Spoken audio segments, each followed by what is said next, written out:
আচ্ছা। আচ্ছা, তোমাদের নানা রকম আকৃতি নিয়ে বিভিন্ন বিষয় আছে যেগুলো নিয়ে আজকে আলোচনা করব। তো আমাদের বিভিন্ন রকমের শেপ আমরা দেখি, বিভিন্ন রকমের আকৃতি দেখি। যেমন আমরা যেখানেই থাকি না কেন বিভিন্ন ধরনের বস্তু দেখি। তো কোনো বস্তু আয়তাকার হয়, কোনো বস্তু ত্রিভুজাকার হয়, কোনো বস্তু বৃত্তাকার হয়। তো অনেক ধরনের শেপ হয়, যেমন ট্রাপিজয়েডাল হয়। এই বিভিন্ন ধরনের আকৃতি আমরা কিভাবে পরিমাপ করতে পারি সেই বিষয় নিয়ে এই চ্যাপ্টারে আলোচনা। তো প্রথমত এখানে তোমাদের একটা চিত্র দেওয়া আছে, যেখানে হচ্ছে যে এই যে চিত্রটা দেখতে পাইতেছি আমরা, এটি কিসের চিত্র? এটা মূলত হচ্ছে সামান্তরিকের চিত্র। তো এই সামান্তরিকটা কাকে বলে সেটা তো আমরা জানি। সামান্তরিক একটা চতুর্ভুজের অংশ। চতুর্ভুজের চারটি বাহু থাকে, এখানে কিন্তু চারটি বাহু আছে। এখন বাহুগুলা কিভাবে আছে? একটা আরেকটার বিপরীত, কিন্তু প্রত্যেকটা বিপরীত বাহু দ্বয় সমান, এবং চারটি বাহু এই যে এইটা এইটার সাথে সমান, এবং এইখানে যে কোণগুলো আছে এই কোণগুলা কিন্তু সমকোণ না। সমকোণ কখন হয়? যখন হচ্ছে একটা আরেকটার সাথে যখন আমাদের 90 ডিগ্রি অ্যাঙ্গেলে থাকে, সোজা থাকে, লম্ব বরাবর থাকে, সেগুলো হচ্ছে সমকোণ। যদি সমকোণ হইতো তাহলে এই যে চারটা বাহুর শেপটা, যে আকৃতির, এটা কি হইতো? আয়তক্ষেত্র। কারণ হচ্ছে বিপরীত বাহুদ্বয় তারা কি পরস্পর সমান। যেহেতু সামান্তরিক, তো সামান্তরিকের আমাদের এখানে একটা বিষয়, আমরা হচ্ছে ক্ষেত্রফল পরিমাপ করতে পারি, আর একটা হচ্ছে কি পরিসীমা পরিমাপ করতে পারি। এখন এই যে পরিসীমা কিভাবে পরিমাপ করবো সামান্তরিকের? তো সামান্তরিকের পরিসীমা বের করার ক্ষেত্রে সামান্তরিকের যে চারটা বাহু আছে, চারটা বাহু যদি যোগ করি তাহলে কি পাবো? আমরা সামান্তরিকের পরিসীমা পাবো। দেখো এইখানে আমাদের এই যে এই একটা বাহু হচ্ছে 14 সেন্টিমিটার, এটা 14 সেন্টিমিটার, এটা হচ্ছে 7 সেন্টিমিটার। এখন এখানে চারটা বাহু আছে, এটাও 14 সেন্টিমিটার হবে কারণ বিপরীত বাহুদ্বয় সমান, এটাও 7 সেন্টিমিটার হবে। এই চারটা বাহু যদি আমি যোগ করি তাহলে কি হবে? আমাদের সামান্তরিকের আমরা কি পাবো? সামান্তরিকের ক্ষেত্রফল পরিসীমা পাবো। ঠিক আছে? তো পরিসীমা বের করতে হইলে আমরা কি করা লাগবে? আমাদের চারটা বাহু যোগ করা লাগবে। তাহলে চারটা বাহু কিভাবে যোগ করবো? 14 যোগ 14, 7 যোগ 7, 7 যোগ 7, তাহলে কত হচ্ছে টোটাল? আমরা যদি যোগ করি তাহলে হচ্ছে আমরা পরিসীমাটা পাবো। তাহলে টোটাল হচ্ছে 42 সেন্টিমিটার। এইখানে হচ্ছে যেহেতু দুই সাইড সমান থাকে, এখানে 2 দিয়ে গুণ করে 14 আর 7 যোগ করছে, একই কথা। আমরা চাইলে চারটা একসাথে যোগ করতে পারি, 14 14 7 7 যোগ করলে আমাদের কি পাবো? সামান্তরিকের পরিসীমা পাবো। তো পরিসীমা হচ্ছে যে আমাদের যে কোনো ক্ষেত্র থাকুক, যদি সামান্তরিক থাকে, ত্রিভুজ থাকে, পঞ্চভুজ থাকে, তারপরে যদি ট্রাপিজিয়াম থাকে, প্রত্যেকটা পরিসীমা বের করা মানে হচ্ছে ওই ওই যে ক্ষেত্রটার যে কয়টা বাহু, ওই কয়টা বাহুর যোগফলে হচ্ছে কি ওই ক্ষেত্রের পরিসীমা। যদি ত্রিভুজ থাকে, ত্রিভুজ থাকলে ত্রিভুজের তিনটা বাহু যোগ করলে কি পাবো? আমরা ত্রিভুজের পরিসীমা পাবো। এরপরে আসো, এরপরে হচ্ছে আমাদের দেখি এখানে কি আছে, একটা প্রত্যেকটা কোণ কিন্তু সমকোণ। এই চিত্রটা দেখে আমরা কি বুঝতেছি? এটা হচ্ছে একটা আয়তক্ষেত্র, কারণ হচ্ছে এদিকে 14, এদিকে 14, বিপরীত বাহুদ্বয় সমান, এদিকে 7, এদিকে 7।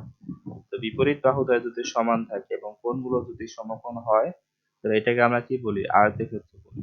তো আয়তক্ষেত্রের ক্ষেত্রফল কি? ক্ষেত্রফল হচ্ছে দৈর্ঘ্য গুণন প্রস্থ। তো আমরা দৈর্ঘ্য আর গুণন যদি প্রস্থ দিই তাহলে আমরা এখানে কি পাবো? ক্ষেত্রফল পাবো। আর পরিসীমা কিভাবে বের করবো? এই চারটা বাহু যদি যোগ করি, চারটা বাহু যোগ করলে আমরা কি পাবো? এটার পরিসীমা পাবো। বা এটা হচ্ছে 2 ইন্টু, যেহেতু দুই পাশেই সমান, এখানে 2 গুণন হচ্ছে, আমরা যদি দুইটা বাহু যোগ করে দিই তাহলে কি পাবো? আমরা পরিসীমা পাবো 2 14 প্লাস 7। এটা হচ্ছে কি আমাদের পরিসীমা। তাহলে আসবে হচ্ছে 42। এখানে আমাদের এই 2 ইন্টু 14 প্লাস 7 আর হচ্ছে এটা ক্যালকুলেশন করলে আসবে 42 সেন্টিমিটার। ঠিক আছে, এইভাবে আমাদের যে কোনো যদি ক্ষেত্র থাকে, তো আমরা যদি তাদের বাহুগুলো যোগ করে দিই তাহলে কি পাবো, আমরা এদের ক্ষেত্রফল পাবো, পরিসীমা পাবো। আর ক্ষেত্রফল কি, ক্ষেত্রফল হচ্ছে দৈর্ঘ্য গুণন প্রস্থ।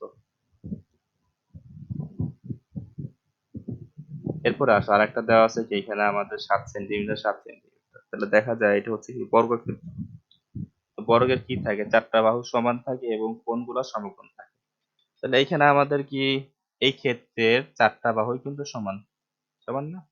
এই বাহুটাও সমান, এই বাহুটাও সমান, এই বাহুটাও সমান, এই বাহুটাও সমান। তাহলে বর্গক্ষেত্রের ক্ষেত্রফল কি, ক্ষেত্রফল হচ্ছে আমরা জানি এরিয়া। ক্ষেত্রফলকে ইংরেজি যদি এ দ্বারা বসলে এরিয়া, এ ইকুয়াল টু লেখা যায় হচ্ছে এ স্কয়ার। মানে কি, দৈর্ঘ্য যা প্রস্থ তা, তাহলে কি হবে, এ স্কয়ার হবে না? তাহলে এ গুণন এ মানে হচ্ছে এ স্কয়ার।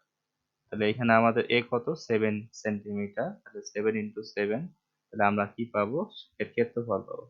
আর পরিসীমা কি পাবো, পরিসীমা হচ্ছে পি দ্বারা প্রকাশ করে 4a, কারণ 4টা বাহু তো সেম।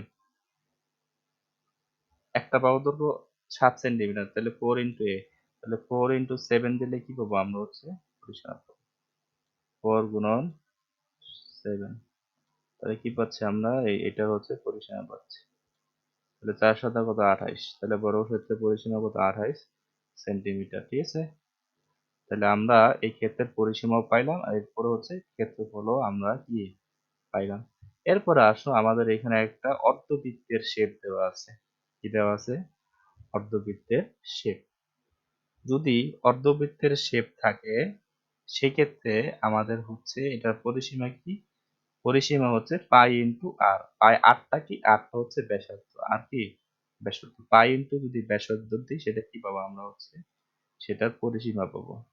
কোনো বৃত্তের পায়ের সাথে যদি আমরা ব্যাসার্ধ গুণ করি তাহলে কি পাবো, আমরা বৃত্তের পরিসীমা পাবো। এখন এই পায়ের মানটা কত, পায়ের মানটা হচ্ছে 3.1416, পায়ের মান হচ্ছে কত, 3.1416। তো এখানে আমরা ব্যাসার্ধ কোনটা, বৃত্তের ব্যাসার্ধ কোনটা, অর্থাৎ আমাদের এই কেন্দ্র থেকে, এটা কি বৃত্তের কেন্দ্র, যে কেন্দ্র থেকে আমার বৃত্তের যে কোনো পয়েন্ট, এইখানে হোক বা এইখানে হোক বা এইখানে হোক, এটা হচ্ছে কি আমাদের কেন্দ্র থেকে বৃত্তের স্পর্শক, অর্থাৎ যে কোনো একটা বিন্দুতে আমাদের হচ্ছে এই পর্যন্ত, এটা হচ্ছে বৃত্তের ব্যাসার্ধ।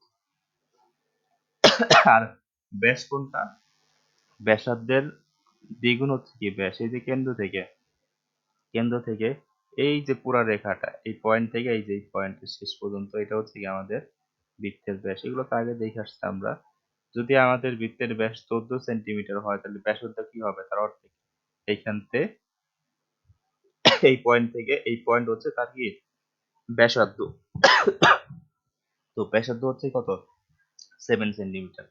তাহলে বৃত্তের, অর্ধবৃত্তের পরিসীমা বের করার সূত্র কি, অর্ধবৃত্তের পরিসীমা বের করা হচ্ছে পাই ইন্টু ব্যাসার্ধ। আর যদি আমাদের পুরা বৃত্ত হইতো তাহলে আমাদের এখানে সূত্র হচ্ছে 2 পাই আর, অর্থাৎ ডাবল হয়ে যেত, দুইটা যদি গুণ করতাম তাহলে আমরা পুরো পরিসীমাটা পাইতাম পুরো বৃত্তের। আর অর্ধবৃত্তের ক্ষেত্রফল পরিসীমা হচ্ছে পাই ইন্টু ব্যাসার্ধ। এরপরে বৃত্তের ক্ষেত্রফল বের করার সূত্র কি, যদি আমাদের অর্ধবৃত্ত দেওয়া থাকে, পুরা বৃত্তের ক্ষেত্রফল হচ্ছে, যদি ব্যাসার্ধ দেওয়া থাকে, পুরা বৃত্তের ক্ষেত্রফল কি পাই আর স্কয়ার, পুরা বৃত্তের ক্ষেত্রফল হচ্ছে পাই আর স্কয়ার। এটা হচ্ছে পুরা বৃত্তের ক্ষেত্রফল পাই আর স্কয়ার। এখন যদি অর্ধেক বৃত্ত হয় তাহলে এই অর্ধেক বৃত্তকে যদি আমরা 2 দ্বারা ভাগ করে দিই তাহলে কি পাবো আমরা, অর্ধেক বৃত্তের ক্ষেত্রফল পাবো। ঠিক আছে, অর্থাৎ পুরা বৃত্তের ক্ষেত্রফল যদি পাই আর স্কয়ার হয়, এটাকে যদি 2 দ্বারা ভাগ করি তাহলে অর্ধেক বৃত্তের ক্ষেত্রফল পাবো না, পাই আর স্কয়ার ডিভাইডেড বাই হচ্ছে 2। তাহলে এখন দেখো আমাদের এখানে পায়ের ভ্যালু কত, পায়ের ভ্যালু হচ্ছে 3.1416, আর ইনটু হচ্ছে তোমার আর এর ভ্যালু কত, 7, 7 স্কয়ার ডিভাইডেড বাই হচ্ছে 2। এটা কি পাবো আমরা? বৃত্তের ক্ষেত্রফল, অর্ধবৃত্তের ক্ষেত্রফল পাবো। এরপরে দেখো আমাদের একটা ত্রিভুজ দেওয়া আছে।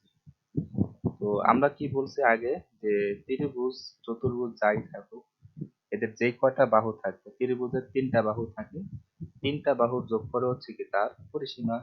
তাহলে এই যে আমাদের এই ত্রিভুজের এই একটা বাহু হচ্ছে 10 সেন্টিমিটার, এই একটা বাহু হচ্ছে 6 সেন্টিমিটার, এই একটা বাহু হচ্ছে 8 সেন্টিমিটার। এখন এই 3টা যোগ করার পরে কত আসছে? 24 সেন্টিমিটার। তাহলে এটা হচ্ছে আমার পরিসীমা। আমি যদি ক্ষেত্রফল বের করি, ক্ষেত্রফল বের করার সূত্র কি? ত্রিভুজের হাফ ইন্টু ভূমি গুণন উচ্চতা। তাহলে আমার এখানে ভূমিটা কত? 10 সেন্টিমিটার, উচ্চতা হচ্ছে 4.8 সেন্টিমিটার দেওয়া আছে। তো এই দুটা গুণ করলে কি পাবো? আমরা ত্রিভুজের ক্ষেত্রফল পাবো। এরপরে আসো যে এখানে আমাদের একটা কি দেওয়া আছে দেখো তো, 3 সেন্টিমিটার, এটা 3 সেন্টিমিটার, এটা 4 সেন্টিমিটার, এটা 4 সেন্টিমিটার। দেখা যাইতেছে কি আমাদের বিপরীত বাহুদ্বয় সমান। যদি বিপরীত বাহুদ্বয় সমান থাকে এটা মূলত কি হবে? আয়তক্ষেত্র হবে। আর যদি 4টা বাহুই সমান থাকতো তাহলে সেটা কি হইতো? বর্গক্ষেত্র। কারণ এইখানে আমাদের কোণগুলা সমকোণ। তো যদি কোণগুলা সমকোণ থাকে তো আমরা এখানে কি পাবো? তো আয়তক্ষেত্র। তো আয়তক্ষেত্রের পরিসীমা বের করার ফর্মুলা তো আমি আগেই দেখাইছি, যে 4টা বাহু যোগ করলেই হবে, বা 2 ইন্টু এই যে আমাদের 2টা বাহুর যোগফল 3 প্লাস 4 যোগ করলে যা আসে সেটা হচ্ছে কি আমার আয়তক্ষেত্রের পরিসীমা এটা। এরপরে ক্ষেত্রফল কি? দৈর্ঘ্য গুণন প্রস্থ। এটা পাইলাম। তো এটা দুইটা পদ্ধতি। যদি আমাদের এই যে কর্ণ দেওয়া থাকে এবং কর্ণের সাথে যদি একটা উচ্চতা দেওয়া থাকে, এই কর্ণ গুণন হচ্ছে উচ্চতাটা যদি গুণ করি তাহলে হচ্ছে আমরা কি পাবো? ক্ষেত্রফল। ঠিক আছে? যদি আমাদের এই বাহুগুলো না দেওয়া থাকে, শুধু কর্ণ, আয়তক্ষেত্রের কর্ণ দেওয়া আছে, কর্ণ মানে কি? এই একটা বিন্দু থেকে, এই যে এই পয়েন্ট থেকে তার বিপরীত পয়েন্ট মধ্যবর্তী দূরত্বই হচ্ছে কি? এই যে এই কোণা থেকে তার বিপরীত কোণা কি? এটা না? এই এই কোণাকুনি যে ছেদকৃত যে সরলরেখা সেটাই কি বলে? কর্ণ বলে। বা এই কোণা থেকে এই কোণা পর্যন্ত যে ছেদকৃত সরলরেখা সেটাও কি আরেকটা কর্ণ। তো আমাদের একটা কর্ণ দেওয়া আছে, আর এই কর্ণের কতটুকু কোণা বরাবর উচ্চতা? সেটা হচ্ছে 2.4 সেন্টিমিটার। যদি আমরা কর্ণের সাথে এই উচ্চতাটা গুণ করি তাহলে আমরা কি পাবো? আমরা হচ্ছে ক্ষেত্রফল পাবো। তো ক্ষেত্রফল আমরা এই দুই ভাবে বের করতে পারি আয়তক্ষেত্রের। যদি আমাদের একটা দেওয়া না থাকে, যদি এই যে পাশের যে বাহুগুলো আছে 3 সেন্টিমিটার, 4 সেন্টিমিটার, এগুলো ধরো আমাদের দেওয়া নাই, শুধু কর্ণ আর হচ্ছে উচ্চতাটা দেওয়া আছে, সেই ক্ষেত্রে আমরা কর্ণ আর হচ্ছে উচ্চতা গুণ করলে আয়তক্ষেত্রের ক্ষেত্রফল বের করতে পারি। এরপরে আসো যে রম্বস। রম্বস কি? রম্বস হচ্ছে 4টা বাহু সমান থাকে এবং কোণগুলো কি থাকে না? সমকোণ থাকে না। তো সেটা হচ্ছে কি আমাদের রম্বস। তাহলে আমরা আগে কি বলছি যে রম্বসের 4টা বাহু যখন সমান থাকবে তাহলে 4 ইন্টু এ, এটা হচ্ছে কি রম্বসের পরিসীমা।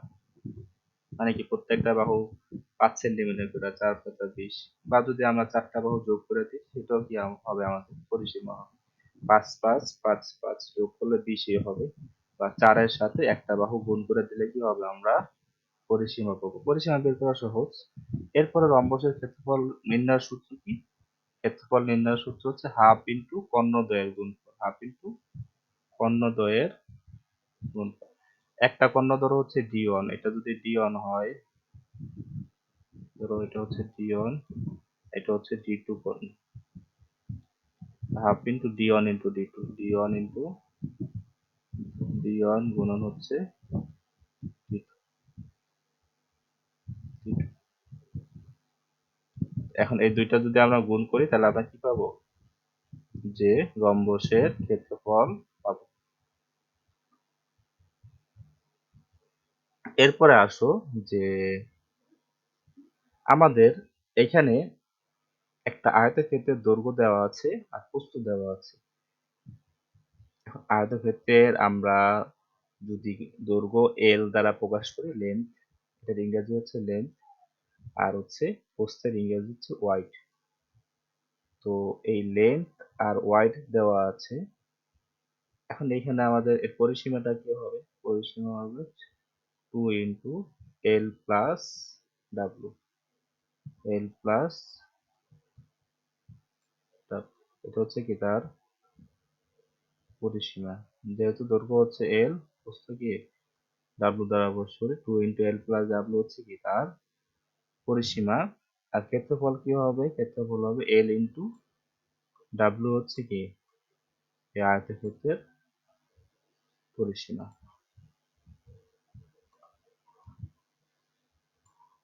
তো এল ইন্টু ডাব্লু কি আয়তক্ষেত্রের পরিসীমা। ওকে, এই আমরা পাই গেলাম। এটা হচ্ছে আমাদের এইভাবে।